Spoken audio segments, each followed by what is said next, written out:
তোমাৰ নামটো? নমস্কাৰ, মোৰ নাম শ্ৰী মৃন্ময় কাকতি। মই ত্যাগবীৰ হেমবৰুৱা মহাবিদ্যালয়ৰ ছাত্ৰ। তাৰ পৰা মই ষষ্ঠ ষান্মাসিকৰ পৰীক্ষাত এইবছৰ উত্তীৰ্ণ হৈছো। মই আমাৰ গণিত বিষয়ৰ মেজৰ পাঠ্যক্ৰমত মই অধ্যয়ন কৰিছিলো আৰু গুৱাহাটী বিশ্ববিদ্যালয়ৰ অধীনত মই পঞ্চম স্থান পাইছো। তুমি এই পঞ্চম স্থান পাই তোমাৰ কেনেকুৱা অনুভৱ? হয়, পঞ্চম স্থান পাই পেলাই যথেষ্ট ভাল লাগিছে। হয়, ছাৰসকলৰ লগতে যেনেকুৱা ধৰণৰ কষ্ট কৰিছিলো তাৰ ফল পাইছো আৰু এই সুযোগতে মই ছাৰ বাইদেউ সকলোকে ধন্যবাদ জনাইছো। কাৰণ ষষ্ঠ ষান্মাসিকৰ শেষৰ দিনসমূহতো যথেষ্ট পৰিমাণৰ ছাৰহঁতৰ লগতে মোৰ সকলোৰে যথেষ্ট পৰিমাণে কষ্ট হৈছে, গতিকে সেই কষ্ট সাৰ্থক হৈছে, যথেষ্ট ভাল লাগিছে। গুৱাহাটী ইউনিভাৰ্চিটিৰ ভিতৰতে তুমি পঞ্চম স্থান পাইছা গণিত বিষয়ত। এই ক্ষেত্ৰত তুমি এই যে যি অধ্যয়ন কৰিলা, তুমি কেনেকৈ অধ্যয়ন কৰিছিলা বা কেনেকুৱা পৰিৱেশত কৰিছিলা?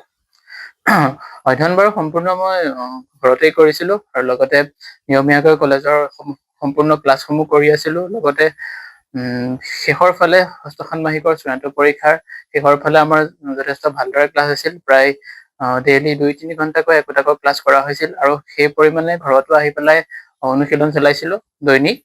আৰু পৰীক্ষাৰ শেষত যি বন্ধ আছিলে সেইকেইদিনতো ঘৰত সম্পূৰ্ণ নিজৰ ভাৱে প্ৰচেষ্টা চলাইছিলো, প্ৰস্তুতি চলাইছিলো, অনুশীলন চলাইছিলো, পুনৰবাৰ সকলোবোৰ প্ৰেক্টিচ কৰিছিলো। গতিকে সেইকাৰণে হয়তো এই ফলাফল পাইছো। এই সফলতাত তুমি কাক কৃতিত্ব দিবা? হয়, এই সফলতাত মোৰ গণিত বিভাগৰ আটাইগৰাকী ছাৰ, মোৰ প্ৰিয় অধ্যাপক ডক্টৰ নৱ হাজৰিকা ছাৰ, লগতে গৌৰৱবৰ্ধন ছাৰ, প্ৰাঞ্চিত বৰা আৰু প্ৰিয়ংকা বৰা মেম আটাইকেইগৰাকীয়ে যথেষ্ট ভালদৰে পঢ়াইছে আৰু ছাৰসকলেও আমাৰ কাৰণে যথেষ্ট কষ্ট কৰিছে। গতিকে ছাৰসকলক এই সুযোগতে মই কৃতজ্ঞতা জনাইছো। এতিয়া তুমি ক'ত পঢ়িবা, কি পঢ়িবা, কেনেকৈ পঢ়িবা? এতিয়া মই ৰাজীৱ গান্ধী বিশ্ববিদ্যালয়ত ইতিমধ্যে মাষ্টাৰ ডিগ্ৰী প্ৰগ্ৰেমৰ কাৰণে নামভৰ্তি কৰিছো। ক্লাছসমূহ 17 তাৰিখৰ পৰা আৰম্ভ হ'ব।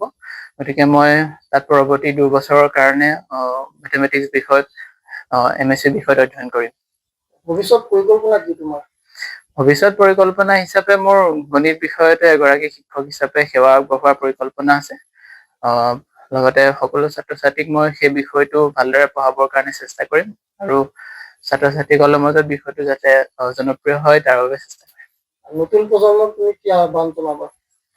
হয়, নতুন প্ৰজন্মক আহ্বান জনাম যে তেওঁলোকে বহুত ল'ৰা ছোৱালী যেনেকৈ কলেজৰ ক্লাছসমূহ নিয়মীয়াকৈ নকৰি পেলাই পৰীক্ষা দিলে পাছ হ'ম বুলি ভাবে, কিন্তু তেওঁলোকক অনুৰোধ জনাম যে তেওঁলোকে ভালদৰে ক্লাছসমূহ কৰক, লগতে নিয়মীয়াকৈ অধ্যয়ন কৰিলে তেওঁলোকৰো এটা ভাল ৰিজাল্ট হোৱাৰ লগতে ভৱিষ্যতত আগবাঢ়িব পাৰিব।